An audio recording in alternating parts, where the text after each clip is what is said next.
कल्याणानां निधानम् कलिमलमथनं पावनं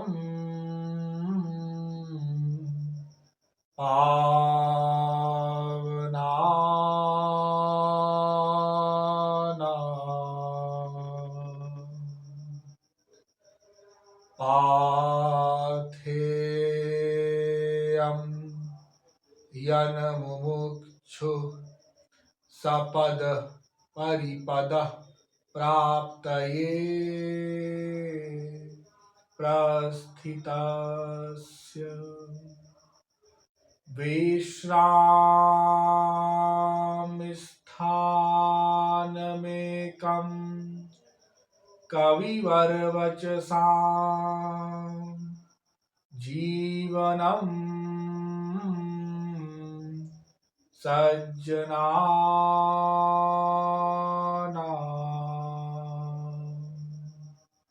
बीजं धर्मद्रुमस्य प्रभवतु भवतां भूतये राम नाम नमः कमलना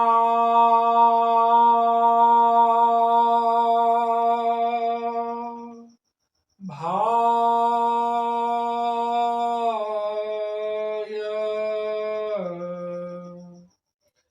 नमः कमलमालिने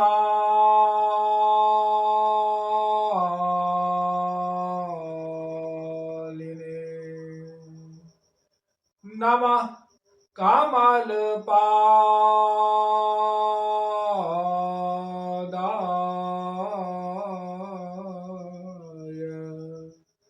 नमस्ते कमलेक्षण यो ब्रह्माणं विदधाति पूर्वं यो वै वेदांश्च प्रहिणोति तस्मै ताहं देवमात्मबुद्धिप्रकाशं मुमुक्षुर्वै शरणमहं प्रपद्ये। जीव तत्व जिज्ञासु जीवात्माओं, पिछले सत्संग में मैंने आप लोगों को यह बताया था कि मैं कौन हूं और मेरा कौन है। इस विषय में मैंने आपको अब तक यह बताया है कि मैं नाम का तत्व जीव कहलाता है। यह तत्व भगवान का अंश है, भगवान की शक्ति है और भगवान का दास कहलाता है। इसके अतिरिक्त दो तत्व और होते हैं, एक ब्रह्म एक माया, अर्थात तीन तत्व अनाद्यनंत शाश्वत तत्व हैं। निराकारवादी कहते हैं कि एक ही तत्व है, ज्ञानी कहता है कि एक ही तत्व है। वह क्या है? वह ब्रह्म है। ब्रह्म के सिवाय कुछ नहीं है, एक तत्व है। देखो, वेद में दोनों प्रकार की बातें बताई गई, निर्गुण निराकार संबंधी भी और निर्गुण प्लस सगुण साकार संबंधी भी।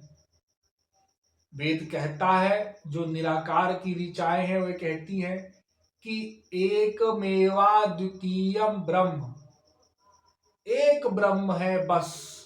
एकम सद विप्रा बहुधा वदन्ति, एको ही रुद्रो न द्वितीयाय तस्थुर इमा लोका निशत ईश निभि।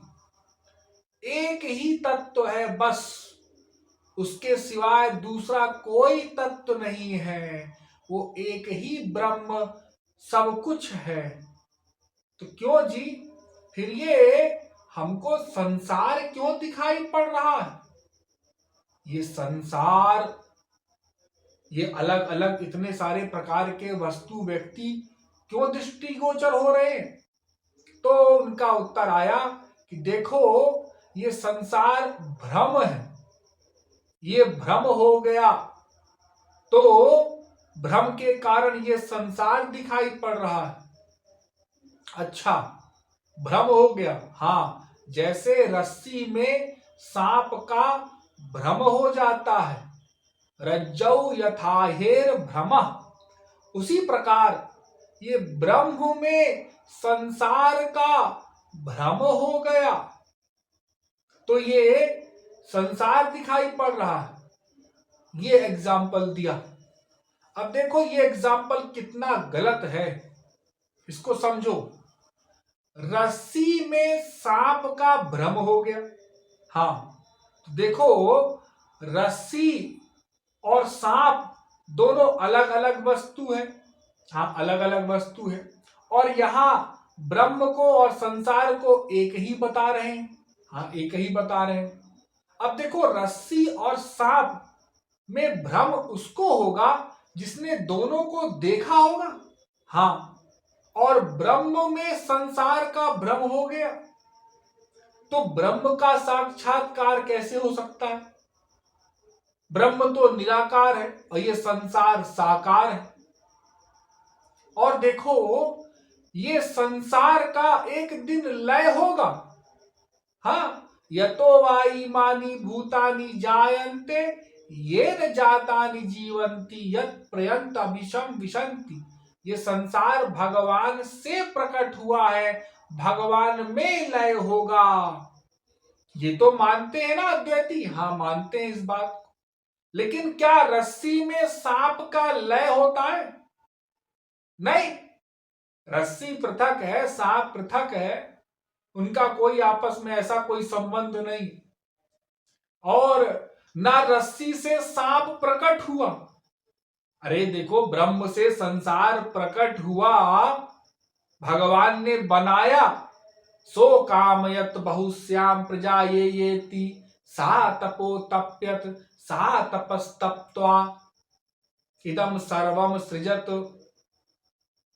तो भगवान ने ये संसार बनाया, लेकिन रस्सी से सांप नहीं बनता। रस्सी अलग है, सांप अलग। तो ये एग्जाम्पल देखो सही नहीं हुआ। और देखो, भ्रम आप जो कह रहे हैं भ्रम हुआ, तो ये भ्रम किसको हुआ जी? अरे भ्रम जीव को हुआ। आप तो कहते थे ब्रह्म ही तत्व है, बस एक तत्व, दूसरा कुछ है ही नहीं, न जीव है न माया है, कुछ नहीं, एक तत्व है ब्रह्म, बस ब्रह्म के सिवा कुछ नहीं है।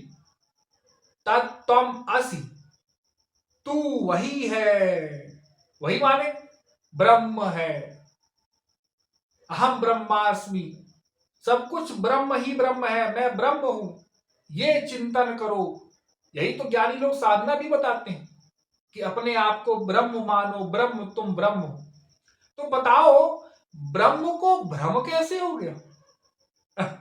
अरे तुमने तो कहा ना भ्रम हुआ, ये पेड़ है, ये मुर्गा है, ये तोता है, यहां पर टेबल रखा है, ये घर है, ये रोड है, ये गधा है, ये बैल है, ये हाथी है।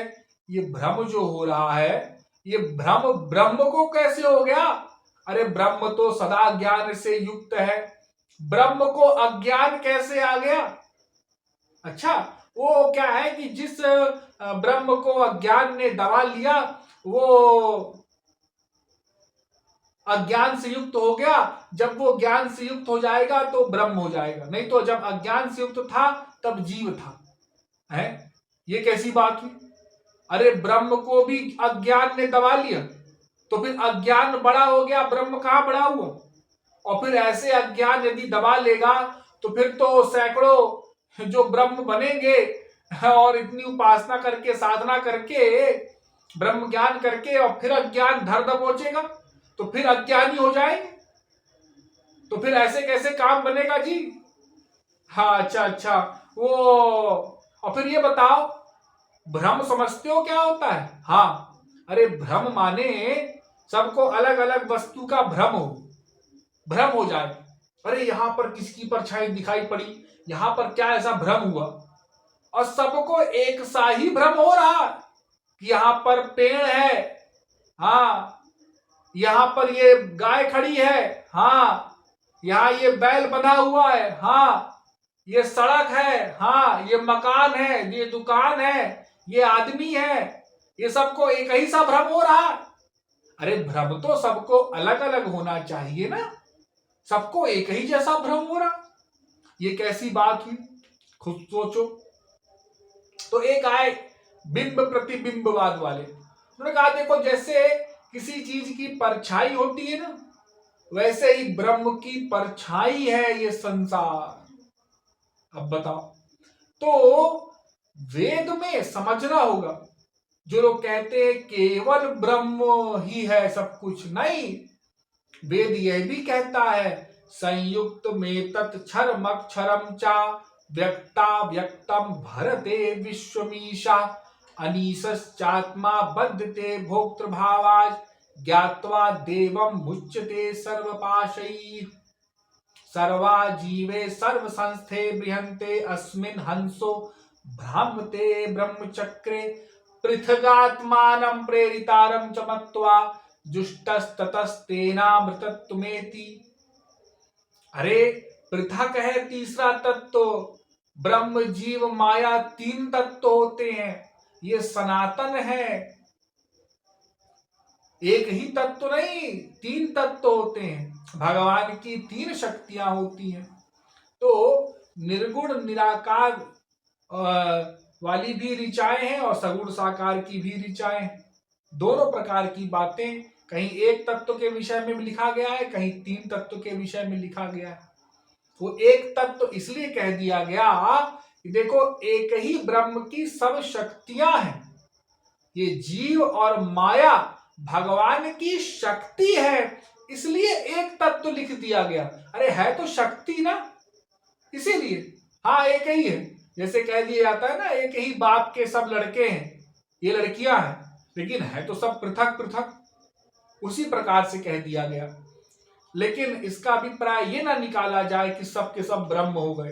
अरे ब्रह्म हो जाते सबको, और ब्रह्म को तो अज्ञान आ ही नहीं सकता, और फिर आप जैसे कह दिए अज्ञान हो गया, तो फिर अज्ञान भी एक तत्व माना जाएगा।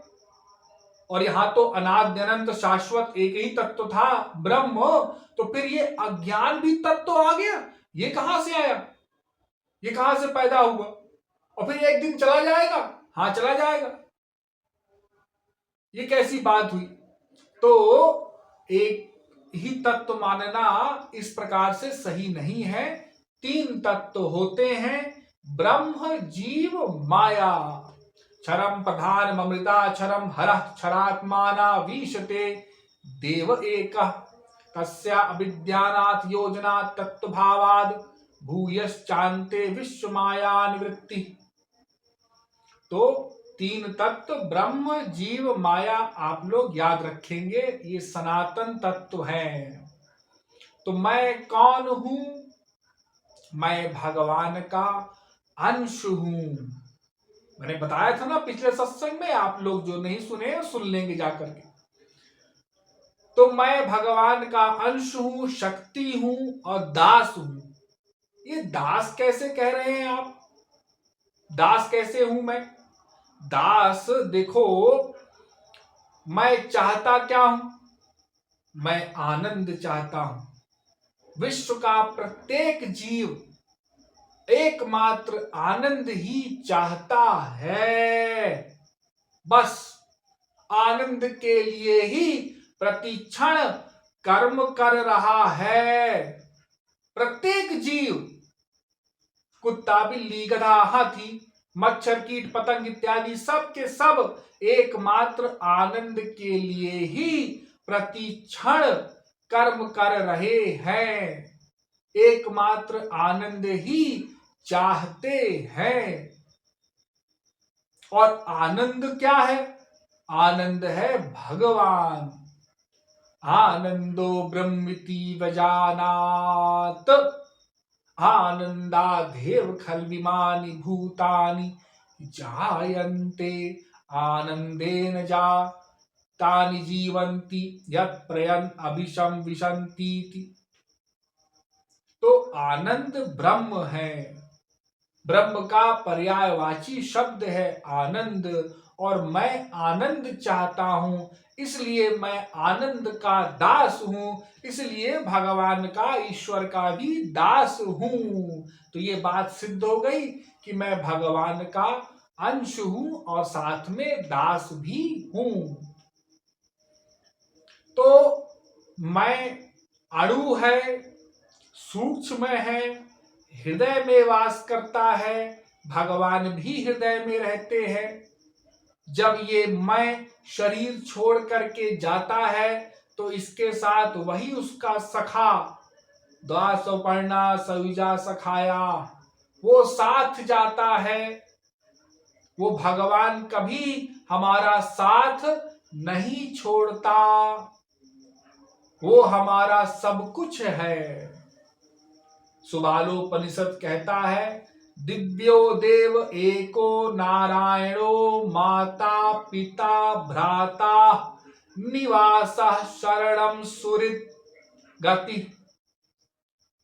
ये सब कुछ है, जीव का माँ है, बाप है, भरता है, करता है, सब कुछ है भगवान। गतिर भरता प्रभु साक्षी निवासम शरणम सुहृत् प्रभव प्रलय स्थानम निधानम बीजमव्ययम। गीता। येषामहं प्रिय आत्मा सुतश्च सखा गुरु सुहृदो दैवमिष्टम। भागवत। भगवान कपिल अपनी माता देवहूति से कह रहे हैं कि जीव का भगवान से सारे संबंध हैं, सारे रिश्ते नाते हैं। ये जीव का सब कुछ है भगवान। हाँ, आप लोग मंदिर में बोलते हो ना रोज, त्वमेव माता च पिता त्वमेव त्वमेव बंधुश्च सखा त्वमेव त्वमेव विद्या द्रविणं त्वमेव त्वमेव सर्वं मम देव देव। हे प्रभु, आप मेरी माँ बाप भाई बहन विद्या धन इत्यादि सब कुछ हो, लेकिन अंदर से नहीं मानते।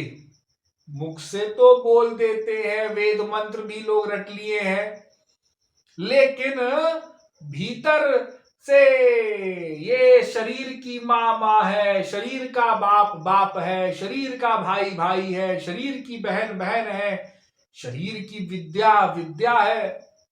ये धन भौतिक वाला, ये अर्थ, ये धन वास्तविक धन है, वो आध्यात्मिक धन धन नहीं होता।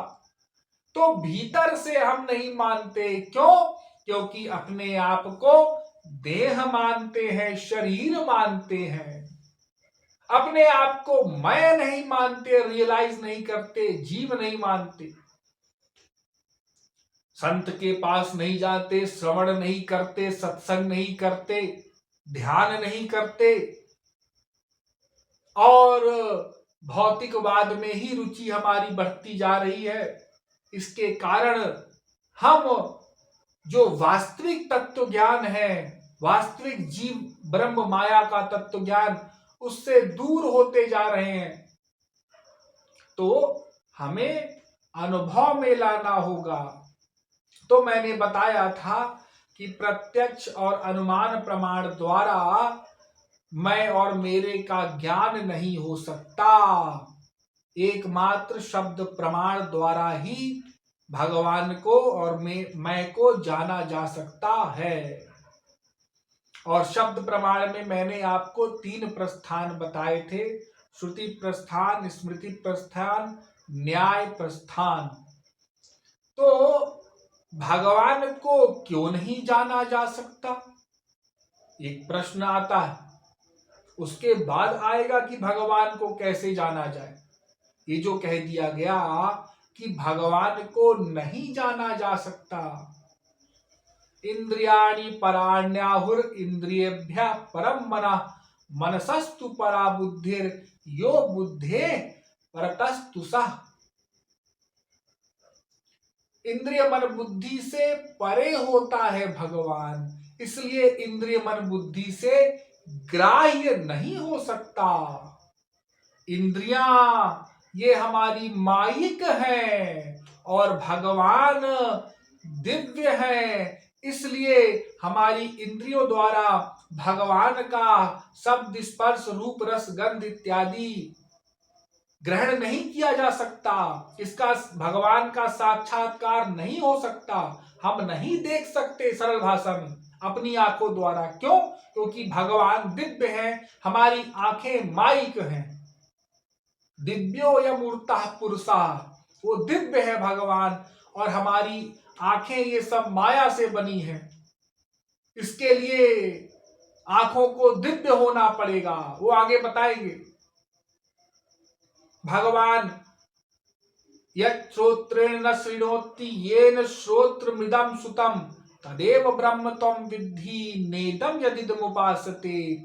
यच्चक्षुषा न पश्यति येन चक्षुषि पश्यति तदेव ब्रह्म त्वं विद्धि नेदं यदिदमुपासते।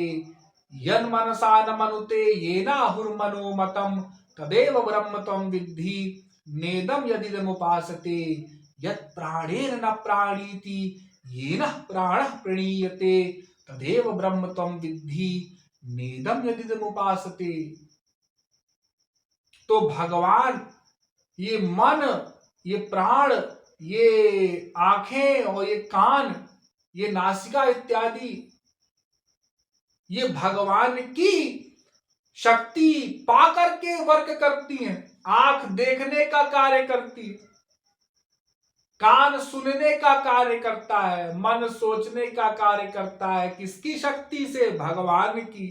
तो बताओ, जिसकी शक्ति पाकर के ये सब शक्तिमान हुई, वे भला अपनी शक्ति को जानने जाए? ये कैसे संभव है? तो संसार में भी कहीं संभव नहीं होता, तो ईश्वरीय जगत में कहां से संभव हो जाएगा? तो भगवान को हम अपनी इंद्रिय मन बुद्धि द्वारा नहीं जान सकते। तो भगवान को कैसे जाना जाएगा? तदनुग्रह हेतु के नैव च विज्ञानेन मोक्ष सिद्धिर भवितुमर्हसि। उसकी कृपा द्वारा जाना जाएगा। बस वो अपनी कृपा कर दे तो हम भगवान को जान सकते हैं, प्राप्त कर सकते हैं। और कोई साधन नहीं है भगवान को जानने का, प्राप्त करने का। कोई साधन वहां तक जा ही नहीं सकता। भगवान तक जाने का क्या? कोई नहीं जा सकता वहां तक, एकमात्र कृपा द्वारा ही। सोई जानई जेहि देहु जनाई, जानत तुम्हि वै जाई। तुम्हारी ही कृपा तुम्हि रघुनंदन, जानत भगत भगत उर चंदन। राम कृपा बिनु सुनु खगराई, जानी न जाई राम प्रभुताई। बिना भगवान की कृपा के भगवान को कोई नहीं जान सकता, कोई नहीं प्राप्त कर सकता। इसके लिए भगवान की कृपा होना परमावश्यक है। भगवान की कृपा जिस पर हो जाएगी वो कुछ भी नहीं जाने सब कुछ जान जाएगा, और जिस पर कृपा नहीं है वो चाहे सब वेद शास्त्रों को रटे बैठा है, सब आध्यात्मिक ज्ञानों का उसको भंडार है, लेकिन वो नहीं जान पाएगा, नहीं प्राप्त कर पाएगा। इसके लिए कृपा परमावश्यक है।